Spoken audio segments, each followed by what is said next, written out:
السلام علیکم ورحمۃ اللہ وبرکاتہ ان الحمد للہ نحمده ونستعینه ونستغفره ونعوذ باللہ من شرور انفسنا ومن سیئات اعمالنا من يهده الله فلا مضل له ومن يضلل فلا هادي له واشهد ان لا اله الا الله وحده لا شريك له وأشهد أن محمدا عبده ورسوله أما بعد فإن خير الحديث كتاب الله وخير الهدي هدي محمد صلى الله عليه وسلم وشر الأمور محدثاتها وكل محدثة بدعة وكل بدعة ضلالة وكل ضلالة في النار۔ ہر قسم کی حمد و ثنا اللہ تبارک و تعالی کے لیے اور بے شمار درود و سلام ہوں جناب نبی اکرم صلی اللہ علیہ وسلم کی ذات اقدس پہ۔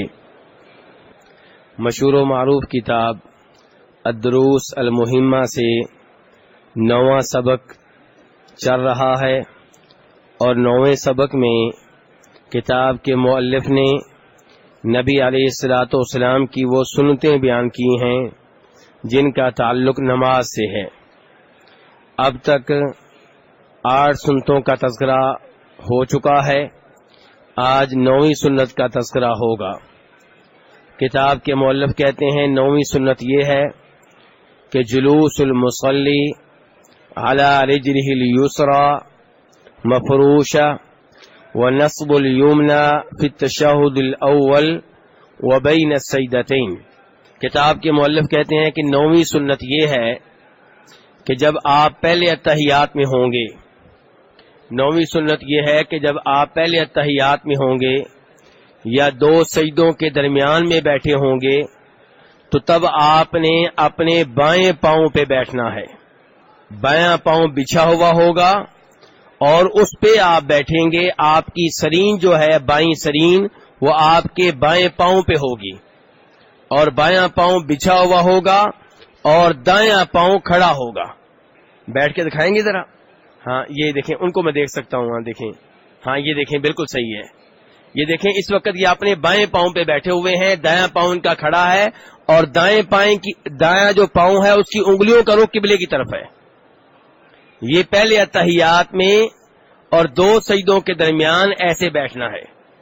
یہ نبی علیہ الصلوۃ والسلام کی سنت ہے اور آپ کا طریقہ ہے، اور اس بارے میں کئی ایک احادیث آتی ہیں۔ وہ احادیث اب میں آپ کے سامنے رکھنا چاہوں گا جن احادیث سے ہمیں یہ طریقہ معلوم ہوا۔ پہلے نمبر پہ جناب عائشہ رضی اللہ تعالیٰ عنہا فرماتی ہیں، مسلم شریف کی حدیث ہے کہ نبی علیہ الصلوۃ والسلام بایاں پاؤں بچھا لیا کرتے تھے اور دایاں پاؤں کھڑا کر لیتے تھے۔ دوسری حدیث جناب ابو حمید الساعدی کہتے ہیں رضی اللہ تعالی عنہ کہ فَإِذَا جَلَسَ فِي الرَّكْعَتَيْنِ جَلَسَ عَلَى رِجْلِهِ الْيُسْرَى وَنَصَبَ الْيُمْنَى، کہ جب نبی علیہ الصلوۃ والسلام 2 رکعتوں کے بعد بیٹھتے، کب بیٹھتے؟ 2 رکعتوں کے بعد بیٹھتے تو آپ بائیں پاؤں پہ بیٹھا کرتے تھے اور دایاں پاؤں کھڑا کر لیا کرتے تھے۔ یہ بخاری شریف کی حدیث ہے۔ اور 2 سجدوں کے درمیان بیٹھنے کا تذکرہ جس حدیث میں آتا ہے وہ ابو داؤد شریف میں ہے، وہ بھی روایت کرنے والے جناب ابو حمید الساعدی رضی اللہ تعالیٰ عنہ ہیں۔ کہتے ہیں ثم يرفع رأسه، کہ پھر آپ پہلے سجدے سے اپنا سر اٹھا لیتے، ان کے کھڑے ہو جاتے، اور وَيَثْنِي رِجْلَهُ الْيُسْرَى، پہلے سجدے سے سر اٹھاتے اور بایاں پاؤں موڑ لیتے، بچھا لیتے، فَيَقْعُدُ عَلَيْهَا، اور بائیں پاؤں پہ بیٹھ جاتے۔ تو پہلے اتحیات میں اور 2 سجدوں کے درمیان میں بیٹھنے کا طریقہ ایک ہی ہے۔ اس سائڈ سے کوئی بھائی بیٹھیں گے ذرا؟ جی آپ بیٹھیے ذرا، ادھر منہ کیجیے، ہاں جی ہاں قبلے کی طرف، قبلے کی طرف منہ کیجیے۔ جی نہیں یہ نہیں، یہ تو آخری اتحیات میں ہوتا ہے۔ ہاں یہ اس انداز سے میرے بھائی بیٹھا جائے۔ دیکھیں دایاں پاؤں ان کا کھڑا ہے اور بائیں پاؤں پہ یہ بیٹھے ہوئے ہیں اور بایاں پاؤں بچھا ہوا ہے۔ تو یہ نبی علیہ الصلوۃ والسلام کی طرف سے مسنون طریقہ ہے پہلے اتحیات میں بیٹھنے کا اور 2 سجدوں کے درمیان میں بیٹھنے کا۔ یہ تھی 9ویں سنت نماز کی سنتوں میں سے۔ 10ویں سنت کیا ہے؟ التورک فی التشہد الاخیر فی الرباعیہ والثلاثیہ، کہ تیسری اور چوتھی رکعت میں جو اتحیات ہوگا، دو تشہد ہوگا، اس میں آپ تورک کریں گے. کیا کریں گے؟ یہ بھی بتاتے ہیں تورک کسے کہتے ہیں، لیکن نام تو آپ لے ذرا، کہ وہ اتحیات جو تیسری رکعت میں ہوگا جیسا کہ مغرب کی نماز میں ہوتا ہے، یا چوتھی رکعت میں ہوگا جیسا کہ ظہر، عصر اور عشاء کی نماز میں ہوتا ہے. تو جو آخری تشہد تیسری اور چوتھی رکعت میں ہوگا اس میں آپ تورک کریں گے. کیا کریں گے؟ تورک میرے بھائیوں ورک سے ہے، اور ورک سرین کو کہتے ہیں. یہ ہمارے سرین جو ہے نا پچھلا حصہ، اس کو سرین کہتے ہیں، یعنی سرین پہ بیٹھنا. کتاب کے مؤلف اس کی وضاحت کرتے ہیں، وَهُوَ الْجُلُوسُ عَلَى مَقْعَدَتِهِ وَجَعْلِ رِجْلِهِ الْيُسْرَى تَحْتَ الْيُمْنَى وَنَصْبُ الْيُمْنَى. تورک اس چیز کا نام ہے کہ آپ اپنی بائیں سرین پہ بیٹھیں گے اور دایاں اپنا بایاں پاؤں، کون سا پاؤں؟ بایاں پاؤں دائیں پاؤں کے نیچے سے نکال لیں گے اور دائیں پائیں کو، دایاں جو پاؤں ہے اس کو کھڑا کر لیں گے. کیسے؟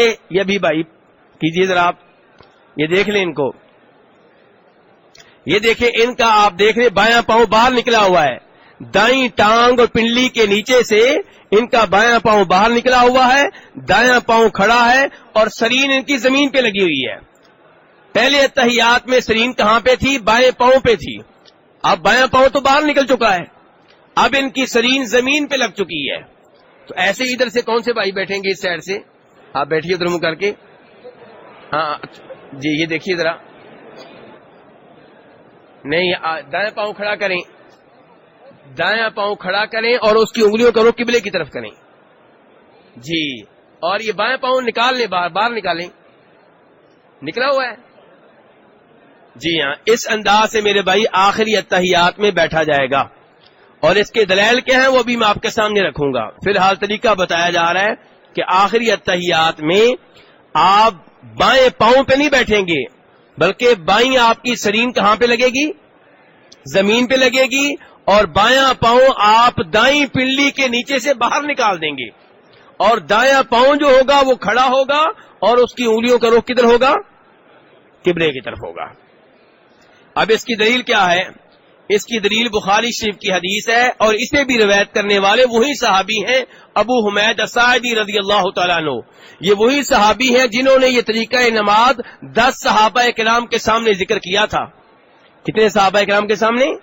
یہ ابو حمید الساعدی وہ صحابی ہیں، کیونکہ کئی لوگ کہتے ہیں حدیث کے ساتھ ساتھ بزرگوں کے نام بھی بتائیں، تو میں بزرگوں کے نام بتا رہا ہوں کہ ابو حمید الساعدی صحابی ہیں، بزرگ ہیں کہ نہیں ہیں؟ امام ہیں کہ نہیں ہیں؟ بزرگ بھی ہیں، امام بھی ہیں. اور انہوں نے 10 صحابہ کرام کے مجمع میں کہا کہ میں تم میں سے سب سے زیادہ بہتر طور پہ جانتا ہوں کہ نبی علیہ الصلوۃ والسلام کا طریقہ نماز کیا تھا. 10 صحابہ کرام نے کہا ٹھیک ہے بیان کیجئے. انہوں نے بیان کیا، 10 کے 10 صحابہ کرام نے تائید کی کہ بالکل آپ نے اسی طریقے سے نماز پڑھی ہے جو طریقہ نبی علیہ الصلوۃ والسلام کا تھا. تو یہ ابو حمید ساعدی اور باقی 10 بزرگ کتنے ہو گئے؟ کل 11 بزرگ صحابہ کے نام میں سے ہو گئے. اور بیان کیا کر رہے ہیں؟ حدیث. اصل دلیل تو حدیث میں ہے، لیکن بزرگوں کا بھی اگر ساتھ نام لیں تو یہ 11 تو بزرگ صحابہ کے نام میں سے ہو گئے اس طریقے پہ عمل کرنے والے. اور بھی اسی پہ عمل کرتے ہیں، لیکن کم از کم 11 صحابہ کرام کے بارے میں فوری طور پہ ہمیں علم ہو گیا.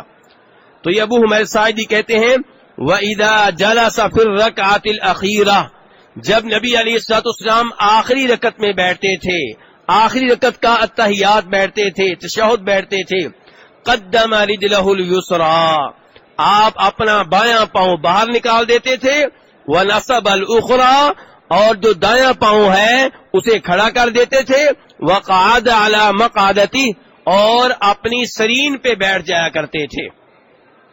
اس حدیث کو امام بخاری نے روایت کیا ہے. تو یہ آخری اتحیات میں بیٹھنے کا ایک طریقہ ہے. ایک اور طریقہ بھی آتا ہے آخری اتحیات میں بیٹھنے کا، میرے خیال میں اسے میں نہ ہی ذکر کروں بہتر ہے، ورنہ آپ کافی پریشان ہو جائیں گے. ایک ہی طریقہ جو مشہور طریقہ ہے وہی آپ کے لیے کافی ہے. تو یہ مجھے امید ہے کہ آج آپ نے یہ سیکھ لیا ہے اور اسی کے مطابق اپنی نماز کو آپ اپنائیں اور اسی کے مطابق آئندہ آخری اتحیات میں آپ بیٹھیں. تو یہ